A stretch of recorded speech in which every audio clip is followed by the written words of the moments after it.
Good evening, everyone. I would like to welcome you all for this great evening.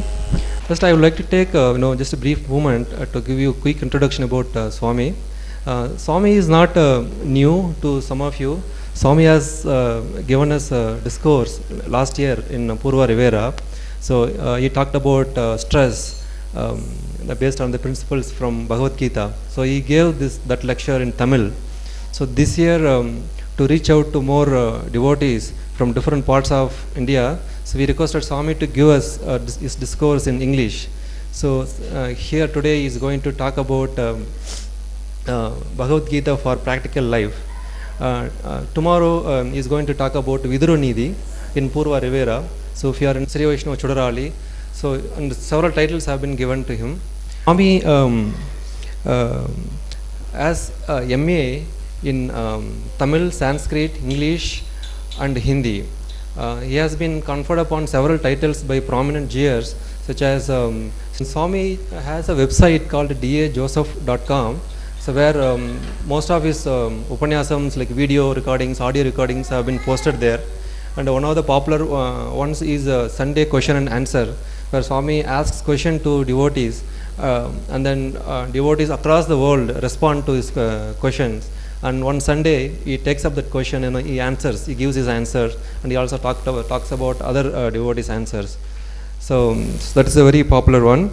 And Swami has so far given about 10,000 lectures so far, and of which about 2,500 lectures have been recorded and available in the CD form.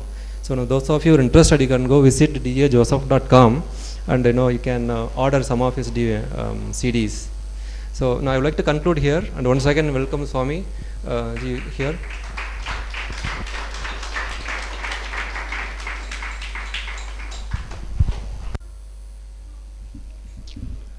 Bhagavad Kripayalabdam Sadgurum Isam Chetat Kripalabdam Janan Upakriti Mahite Bhagavati Paramam Bhaktim Atanute. At the outset, let me thank Mr. Kailash Ramasamy, who organized this happy gathering. I must thank you also for encouraging me by your presence here to give a few ideas about Bhagavad Gita for practical life. I was given this title by Mr. Kailash, perhaps with a view to make you understand that Bhagavad Gita is after all not meant for old people alone. When you say Bhagavad Gita, immediately we assume that the book is meant for only old people, retired people who have a leg in their sepulchres.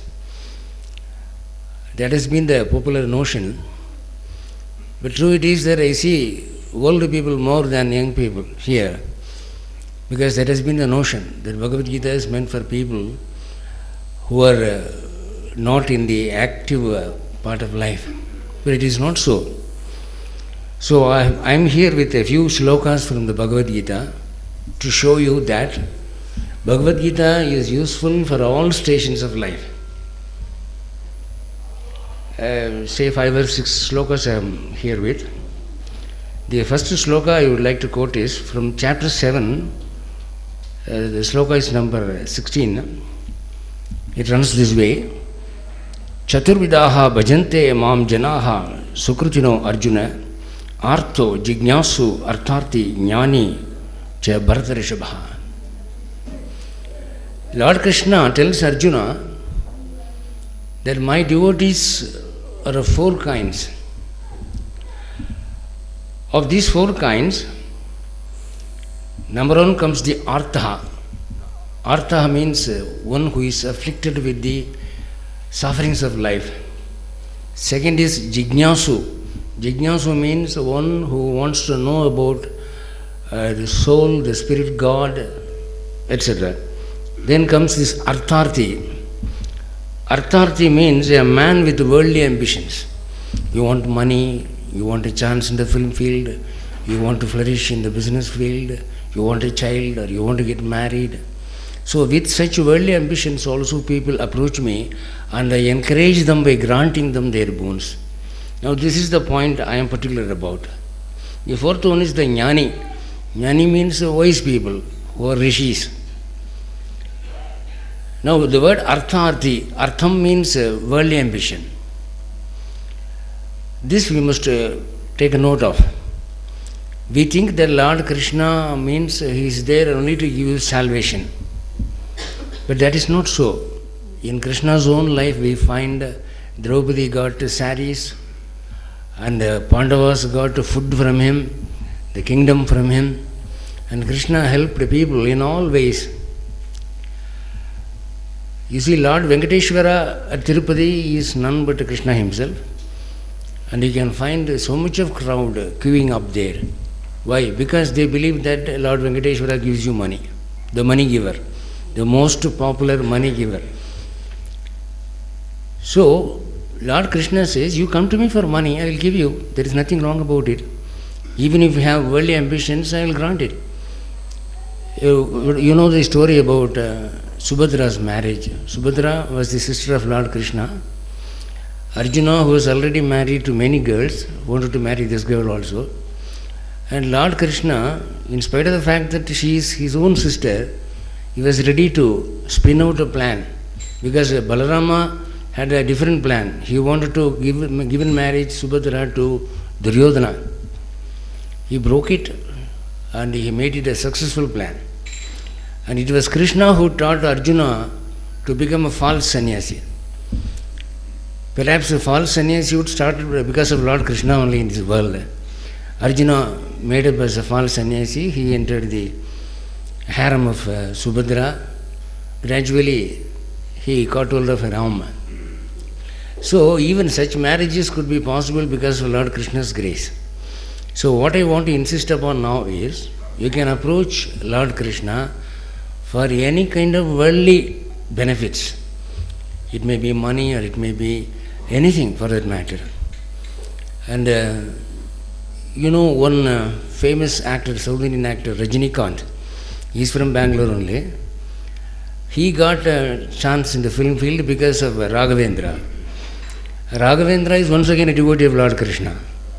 So, Sri Vaishnavism is not meant for spiritual people alone. Sri Vaishnavism opens doors to all those who have different kinds of needs. So, if young students in younger generation understand this, they will not shun Lord Krishna. Because once you say, we are going to attend Krishna Bhajan, they are shocked. No, I am too young for that. Wait for a few more years to invite me. But Lord Krishna is there for you with a plate full of bones, very materialistic, very worldly. So this is the first point I would like to insist. The topic is Bhagavad Gita for practical life.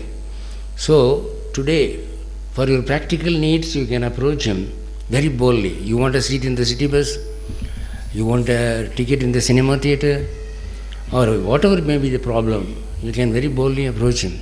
He is there to grant you. And we find in the Rahasya Granthas of Sri Vaishnavism, I am very much attached to the Sampradaya of Sri Ramanuja. There Ramanuja says that Lord Vishnu is ready to give any kind of boon you demand. So, you know how these 10 incarnations of Lord Vishnu, say take for instance Vamana Avatara. Vamana Avatara was taken by Lord Vishnu to cheat Mahabali, because Mahabali happened to be his own devotee. He had usurped the kingdom of Indra. He had to get it back without hurting him, without killing him, without doing any samhara. So what he did, he became a beggar. He became a Vamana and he went there to beg for land. He goes to that extent. So that was not a spiritual end. It was totally a materialistic end for which Indra had surrendered himself to him. So that sloka you can get by heart. That is from the 7th chapter, it is the 16th sloka. Then the second point I would like to refer to is that occurs in chapter 17. The sloka number is 10. Yatayamam gatarasam puti paryushitam chayat uchishtamapi chamedhyam bhojanam tamasapriyam. This sloka is about your food. Many people do not know that Bhagavad Gita deals very much about food habits. If you go deep into the interior text of Bhagavad Gita, Lord Krishna allots not less than 3 or 4 chapters for food habits, for sleeping habits, for living habits, for practical life. This sloka says that you must not eat old food. Gatayamam means yatayama. Both mean same. Yama means 3 hours. Yatayama means once you prepare a food, you must finish it eating before 3 hours lapse.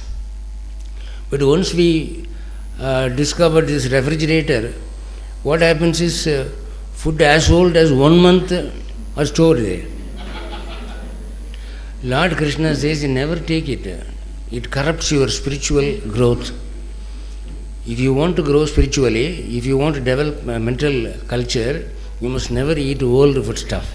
Whether it is put in fridge or whether it is scientifically unspoiled, they don't count. So, yatayamam, before 3 hours lapse you must eat. In the world, the whole of the world, perhaps India is the only country which insists upon new food. If you go to other countries, you find all storage food only, or maintained in dabbas. Sometimes one tin is as old as 2 years, 3 years. Expiry date is like that. So, if you want to be intellectually alert, if you want to be in the front line of society, if you want to develop your memory power, never eat old food stuff. Yatayamam. Gatarasam. Gatarasam means when days pass by, the taste is lost. Gatarasam. Rasam means taste. Then puti. Puti means bad smell. You can make it yourself. If you take it near your nose, you can find out. The smell is very awkward. So, such things you must avoid. Then paryushitam. Paryushitam means too old. In our country we have a habit of eating cold rice. Rice cooked some 4 days back, we put water into it and we eat. That should be avoided. Uchishtamapi, what is left over by others, some person eats and gives you the remains to you, that is sesham. You must not eat it. This habit, if you stick to, will bring a luster in your face. If you meet an international community, you can very easily make out an Indian intellectual from his face itself. You look at a photo of Vivekananda, Sir C.V. Raman, Dr. Radhakrishnan. These people, they rank in the world as first intellectuals. And you can see a luster in their eyes because they follow these principles. Bhagavad Gita teaches you to avoid this slackened food. So please make it a point. So in practical life, if you follow this, you can beget good children. You can please teach your children also this, to make them follow this to their children. I don't want to pass comments upon scientific advantage because there are people who will mistake it. Anyway, I give you the clue. The rest is left to you. So that is the second practical point. Third one is in chapter 17. It is sloka number 4. Yajante satvigaha devan yaksharakshamsi rajasaha pretan bhudaganamscha anye yajante tamasa janaha. In this sloka, Krishna comes out with a very revolutionary idea. Krishna says even devotion can be classified into 3. That is sattvic devotion, rajasic devotion and tamasic devotion. So all people who go with devotion to temples cannot be classified as sattvic people. What is sattvic? The word sattvic means a man with disciplined scriptural knowledge, a man of good behavior, a man who hates all bad things, is called a sattvic. Rajasic means a man with worldly ambitions, very active in worldly life. Tamasic means lethargic, lazy. Now, we want only sattvic guna.